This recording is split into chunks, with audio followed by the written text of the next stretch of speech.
Estamos de volta, vamos continuar aqui falando sobre parasitologia, para a gente continuar falando sobre os nossa coleta de amostras, né? Nosso melhor material para coleta de amostra, a nossa melhor amostra, como a gente coleta as amostras. A gente deu aqui várias orientações para coleta de amostras, sobre como a gente deve coletar a amostra pós-prandial, a amostra de primeira urina da manhã, a amostra de coleta invasiva, a amostra de coleta pediátrica, enfim, detalhamos todos os mecanismos de coleta que devem ser utilizados, que podem ser utilizados.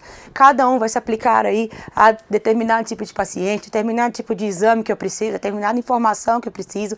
Temos aí também, dentre as coletas, a coleta para TTG, que é teste de tolerância à glicose, que normalmente é feito em conjunto com esse TTG no sangue e na urina. É coletado o sangue e a urina, né, em determinado intervalo de tempo, normalmente 60 minutos, 120 minutos, 180 minutos e, dependendo do exame, 240 minutos, mas são no mínimo 3 coletas, então no mínimo até os 180. Para que eu colete aí, para ver aí o metabolismo de glicose desse paciente. Após, eu faço uma coleta zero, que é antes de dar suplemento de glicose para esse paciente. Depois eu dou aí um suplemento de glicose, uma solução de glicose, é um vidrinho, uma solução bem ruim, inclusive quem já fez esse exame nunca se esquece, que você tem que tomar um vidrinho, cerca de 200 ml, de uma solução extremamente doce, que não é legal, e você precisa tomar tudo, até a última gota para você fazer o exame. E posteriormente é feita a coleta tanto de sangue quanto da urina, normalmente é feita em conjunto esses dois parâmetros, tá? A coleta e a dosagem no sangue e na urina de alguns parâmetros em 60 minutos, 120 minutos, 180 minutos após a ingestão dessa solução de glicose, para ver aí o metabolismo de glicose desse paciente, se esse paciente tem alguma resistência aí, alguma resistência à glicose, alguma intolerância, ou mesmo se é um paciente com um quadro de diabetes ou mesmo de suspeita de algum quadro de intolerância à glicose ou algo do gênero. Normalmente a gente faz dosando a glicose e também o sangue para a gente ver o parâmetro dos dois, das duas amostras, tá? Para ver, mas também pode ser utilizado.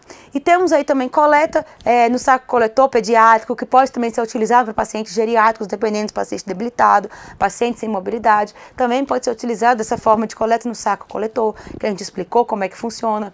Usamos também aí, temos a coleta da segunda urina do dia, coleta da primeira urina da manhã, enfim, todos esses mecanismos de coleta, cada uma dessas amostras tem uma indicação, tem um certo tipo de exame para o qual ela é indicada. A coleta estéril, que muitas vezes é indicada também para o caso de culturas, né, uroculturas, então a gente indica que a coleta seja feita o mais estéril possível, né, com menos contaminação possível. Por isso tem toda a higiene adequada, por isso a gente fala tanto da lavagem das mãos antes de coletar essa amostra, a gente passou tanto por isso, bati tanto nessa tecla no último bloco, porque realmente é algo extremamente importante.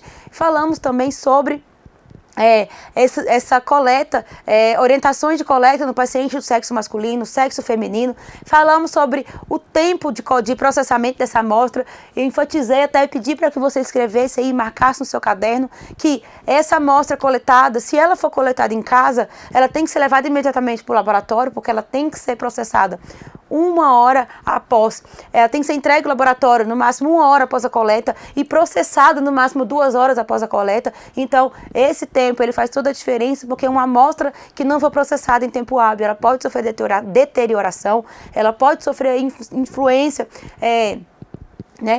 do meio e alguns dos componentes aí podem se deteriorar, pode alterar o resultado desse exame. Então tem que ser processado em no máximo 2 horas após a coleta, isso é muito importante. Temos também aí que essa amostra ela nunca pode ser congelada. Mas por que essa amostra nunca pode ser congelada? A gente vai falar agora sobre algumas outras orientações e o porquê de nunca congelar essa amostra, o porquê de como conservar essa amostra, enfim. Vamos agora continuar falando sobre essas coletas de amostra de urina e como conservar, como manipular essa amostra de urina em laboratório, tá bom? Então vamos ao material aqui, por favor. Após a coleta de amostra, ela deve ser imediatamente entregue ao laboratório e testada dentro de 2 horas, que eu acabei de falar. Ela tem que ser processada no máximo 2 horas após a coleta. Por isso que essa entrega tem que ser imediata para que ela seja processada o mais rápido possível. Caso não seja possível você realizar essa entrega e essa análise imediata, você tem que refrigerar essa amostra, tá? Você tem que manter essa amostra em geladeira, tá? Porque senão ela vai se deteriorar. Ela vai perder aí elementos, vão ser destruídos, elementos figurados, como por exemplo, cristais, outros elementos ali daquela amostra podem se perder, podem se deteriorar, o que gera aí, o que não deixa mais um resultado tão fidedigno. Então, caso não seja possível entregar essa amostra imediatamente para que ela seja processada dentro das primeiras 2 horas, eu tenho que ou colocar essa amostra em refrigerador, né, na geladeira, ou adicionar um conservante químico adequado.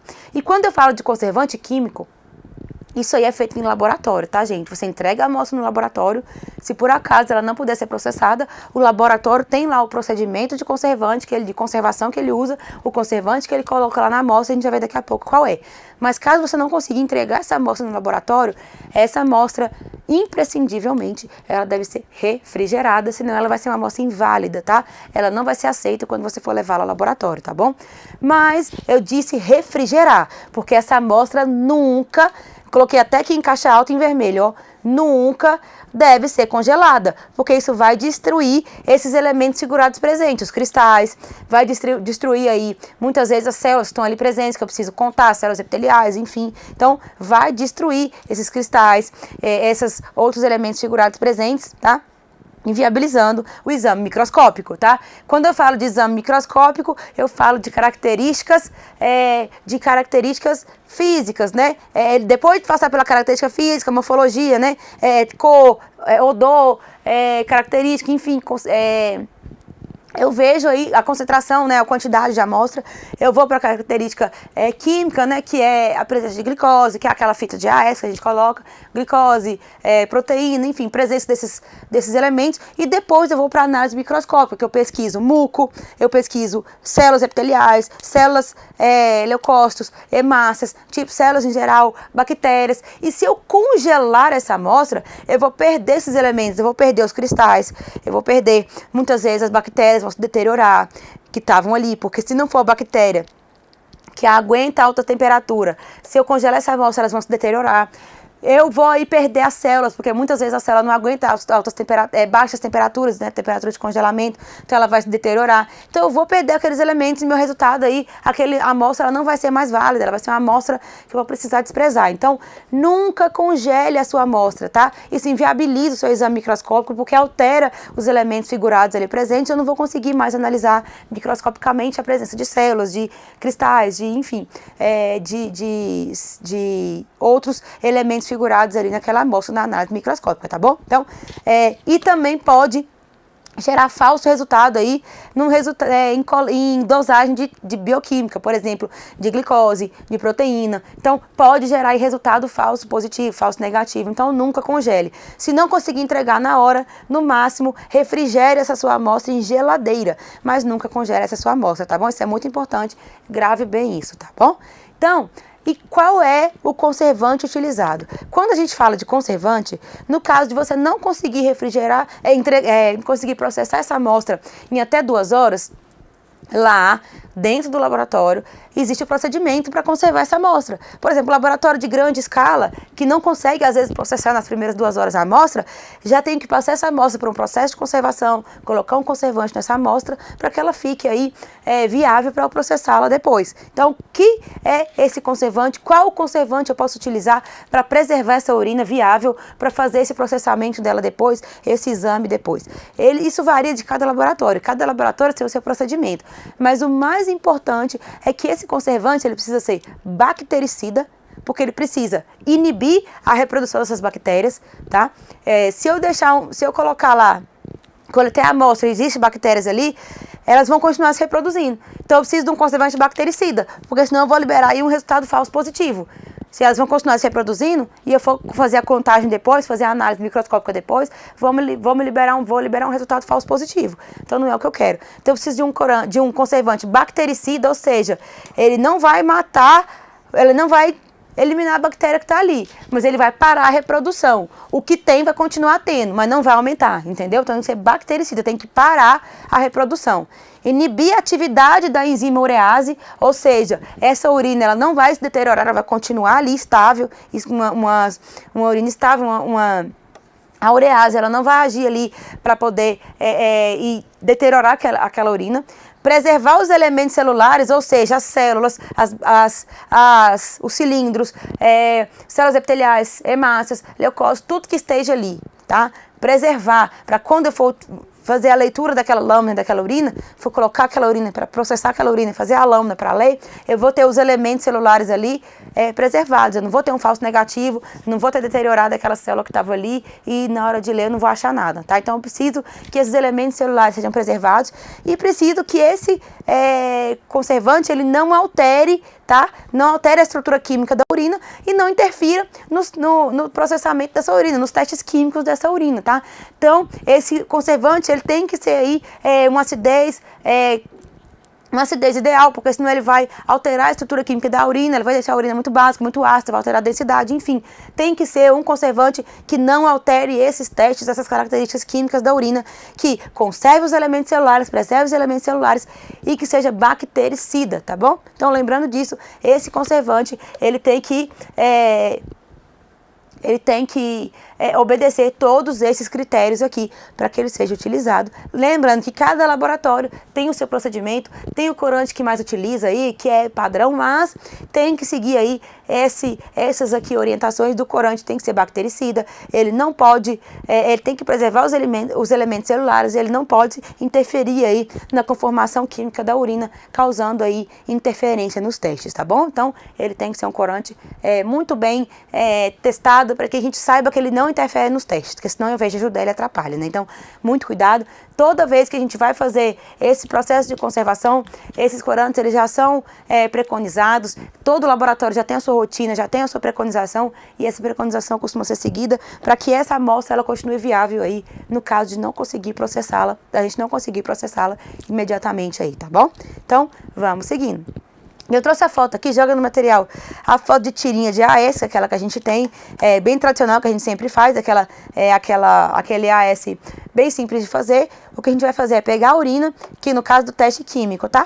Eu vou pegar a urina, colocar a fase 2, né, do exame de urina que a gente falou. Colocar essa tirinha dentro da minha urina, esperar um tempo suficiente, cada fabricante tem um tempo, e vou ler depois a coloração de cada campo desse aqui, ó, um componente que está sendo analisado. E eu vou avaliar, de acordo com essa legenda que tem no frasco aqui, ó, a coloração de cada campo desse da minha tirinha, para ver se está ou não positivo, negativo, enfim, alterado ou não, de acordo com a legenda que fica aqui, ó, no verso do frasco. Já tem a legenda para você ler aí essa sua tirinha, de acordo com a coloração que foi modificada aqui, ó. Cada quadradinho desse aqui, ó, é um componente químico da urina, glicose, proteína, bilirrubina, enfim, vários componentes químicos aqui que são pesquisados aqui na urina e que, dependendo se ele está alterado ou não, esse quadradinho vai mudar de cor e eu vou ler essa tira de acordo com a legenda que tem aqui atrás no verso do frasco, para poder entender o que está alterado e o que não está nesse teste. É um teste bem simples, mas que é amplamente utilizado, bem fácil, bem simples de fazer, mas se eu não tiver cuidado e essa amostra não for bem conservada, não for processada no tempo correto, pode gerar aí alteração, falso negativo, falso positivo, enfim. Então eu preciso ter muito cuidado com esses detalhes, tá bom? Então vamos seguindo. Continuando a falar de conservantes, eu trouxe aqui uma lista dos conservantes mais utilizados, tá? Pra gente entender como é que funcionam esses conservantes. Joga aqui pra mim no material. Trouxe as vantagens e desvantagens de cada conservante desse mais utilizado e que os laboratórios costumam mais utilizar e costuma ser mais, assim, difundido aí nos laboratórios, e a vantagem e a desvantagem. Primeiro conservante é refrigeração, básico, não é nenhum conservante, né? Colocar a amostra em refrigeração para poder ter ela viável por mais tempo, você não conseguir processá-la nas primeiras 2 horas. Quais são as vantagens da refrigeração? Não vai interferir na conformação química, né? Não vai interferir nos resultados, nos testes químicos. ela vai precipitar fosfatos e uratos amorfos, tá? Então, na hora de eu ler lá, eu vou conseguir ter uma melhor visualização desses fosfatos e uratos amorfos, se eles estiverem presentes lá, e quais as desvantagens, tá? Ela eleva a gravidade específica por hidrometria e pode aumentar a densidade da minha amostra, né? Se ela ficar refrigerada há muito tempo, ela vai ficar mais densa, vai elevar aí essa densidade e não vai ser legal, tá? Pode dar alteração. Então, também tem o tempo que pode ficar refrigerado, também não pode ser tanto tempo assim, tá? Temos também o timol, que também é bem utilizado. Ele preserva bem a glicose e os elementos formados. Então, ele tem algumas vantagens, que, por exemplo, ele não deteriora a glicose, não deteriora os elementos químicos, as células, enfim, os elementos físicos. Ele preserva esses elementos. Mas qual é a desvantagem de utilizar esse timol? Ele, no caso de testes de precipitação de proteína, né? Ele já interfere, ele dá uma interferência. Por quê? Por causa da conformação desse timol, né? Então ele vai interferir aí em testes de precipitação ácida de proteína, né? Para proteína, porque ele é um conservante que ele tem aí uma característica que ele é mais ácido. Então ele vai interferir nesse teste de precipitação ácida aí, então é uma desvantagem do timol, tá? Então, dependendo do exame que eu vou fazer com aquela urina, eu tenho que pensar bem qual conservante eu vou colocar, tá? O ácido ascórbico também é um outro conservante utilizado e ele preserva bem proteínas e elementos formados, não interfere com as análises de rotina, exceto o pH. Por quê? O ácido ascórbico, como o próprio nome diz, ele é ácido. Quando eu coloco o ácido, eu posso acidificar essa urina e o pH dela baixar, tá? O pH dela que estava em 7 pode ficar mais baixo que isso por causa da adição desse ácido aqui como conservante. Então, ela vai interferir sim no pH. No restante da conformação dessa urina não vai interferir, tá? Então, qual é a desvantagem? Pode precipitar cristais, tá? Quando esses cristais estão em grande quantidade e eu coloco um ácido lá, ele pode precipitar esses cristais e aí dá uma interferência aí na minha leitura, né? Então, pode ser uma desvantagem. Mas, a grosso modo, a única interferência que daria é de pH, porque eu estou acrescentando um ácido, eu posso deixar essa urina mais ácida no geral. Então, fora isso, tudo continua normal. Ele preserva bem proteína, preserva elementos formados, não interfere nas análises de rotina, né? Nas análises de químicas, mas pode interferir no pH, que ele diminui o pH da urina, tá? Então, também é utilizado, mas com suas ressalvas por causa dessa alteração do pH, tá? E o formaldeído, gente? Formaldeído, ele é muito utilizado também, ele conserva de uma forma bem satisfatória os elementos formados, tá? Cilindros, cristais, enfim, ele conserva bem. E quais são as desvantagens? Ele age como agente redutor, ou seja, testes químicos como dosagem de glicose, presença de hemoglobina e de esterase leucocitária aqui nessa urina pode interferir. Por quê? Porque esse formaldeído, ele age como agente redutor, ou seja, ele deteriora a glicose, deteriora a hemoglobina, deteriora a esterase leucocitária, então ele pode interferir nesses testes químicos aí, tá? Então não é tão legal para uma amostra que eu queira fazer uma dosagem, um teste químico aí, uma dosagem de glicose, de hemoglobina, de leucócitos, enfim, teste químico aí uma dosagem química aí nessa urina. O caso do formaldeído, ele já não é tão legal. Por quê? Porque ele altera, tá? Ele é redutor. Ele age como agente redutor. Então ele faz essa redução aí, essa redução da glicose e tal, ele pode alterar o teste e gerar um falso negativo, né? Se tem glicose lá, ele pode alterar essa glicose, reduzir essa glicose, né? Quebrar essa glicose e gerar um falso negativo, por exemplo, tá? Então, ele conserva bem cristais, conserva bem cilindros, mas no caso de agentes químicos, da química, né? Dos compostos químicos da urina, ele pode dar uma interferência aí e não ser tão interessante, tá bom? E o tolueno, gente, tolueno também é utilizado, ele não interfere nos testes químicos de rotina, nas dosagens químicas, mas, tá? Ele flutua na superfície das amostras e ele adere à vidraria. Então, no caso de teste de sedimentação, no caso de lâmina, de fazer lâmina, ele pode interferir, porque ele adere à vidraria, então ele causa aí alterações aí na vidraria, ele causa alteração na leitura, no caso de eu fazer uma lâmina, ele pode dar alteração. Agora, nos testes químicos, ele não vai alterar, ele pode alterar na sedimentoscopia aí, no teste microscópico, tá? No químico, não. Então, tolueno também é bem utilizado. Temos também o fluoreto de sódio. O fluoreto de sódio, ele vai inibir a glicólise, tá? Então, ele é um bom conservante para poder manter aquela glicólise ali, a glicose não vai se degradar, o que tá ali tá. Mas ele tem suas desvantagens, tá? Ele inibe os testes de glicose, hemoglobina e leucócitos nas tiras reagentes. Se eu conservei a minha amostra com fluoreto de sódio e a hora que eu coloco ela na minha tira de AAS, ela não vai funcionar para aquele quadradinho de hemoglobina, de glicose nem de leucócitos. Lembra aqui da tira que eu falei, ó? Aqui, ó.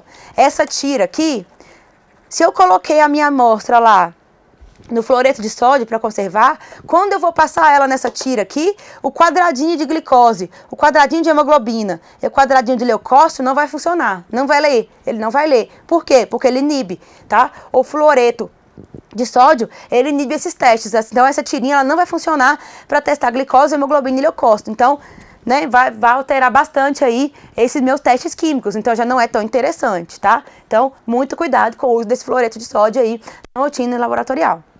E o fenol, ele também pode ser utilizado, ele também não interfere nos testes químicos, nas dosagens na tira lá, na dosagem química, na tira de AS, tudo vai continuar, as dosagens vão continuar como estavam na amostra fresca, porém, a desvantagem é que na concentração habitualmente utilizada, na verdade não há desvantagens significantes, tá? Então, assim, o que a gente utiliza em laboratório normalmente não tem desvantagem significante, ou seja, é um dos melhores conservantes para utilizar, né? Que não tem nenhuma desvantagem significante. Se eu pegar o fluoreto de sódio, já não vou conseguir ler nada químico aqui. Vou interferir em muita coisa química. Vou conseguir ler só a parte de sedimentoscopia e tudo mais. Mas o teste de tira química eu não vou conseguir fazer, o EAS. Aí se eu pegar o formaldeído, eu vou reduzir aí glicose, posso ter alteração na glicose, na hemoglobina, na dosagem de glicose, de hemoglobina, de leucócito, enfim. O tolueno, eu posso ter aí interferência na sedimentoscopia, porque ele adere à vidraria, ele não dilui bem, então ele fica flutuando na superfície da amostra, ele adere à vidraria, enfim, ele não dilui bem na amostra. Agora, o fenol, ao contrário, ele não interfere nos testes químicos e não tem desvantagens significantes. Então, se eu tiver que escolher entre esses conservantes, o que eu vou preferir escolher? É claro que é o que não tem desvantagem significante, né? Então, ele é um dos grandes conservante grandemente utilizado, tá? Difundido na nossa rotina laboratorial, também, que é muito importante na rotina laboratorial. Então, o que tem menos interferência aí para conservar ou é o fenol ou é a refrigeração em geladeira. Lembrando que a refrigeração em geladeira, ela não conserva por tanto tempo como esses corantes, mas também pode ser utilizada com a ressalva de que em geladeira, se ficar muito tempo, essa amostra pode ficar mais densa, né? Até pela queda de temperatura e alterar a densidade e alterar alguns parâmetros. Mas, no caso do fenol, não tem tantas desvantagens significantes, então acaba sendo a substância mais utilizada como conservante para conservar a urina, no caso de eu não conseguir processá-la até 2 horas após a coleta, tá bom?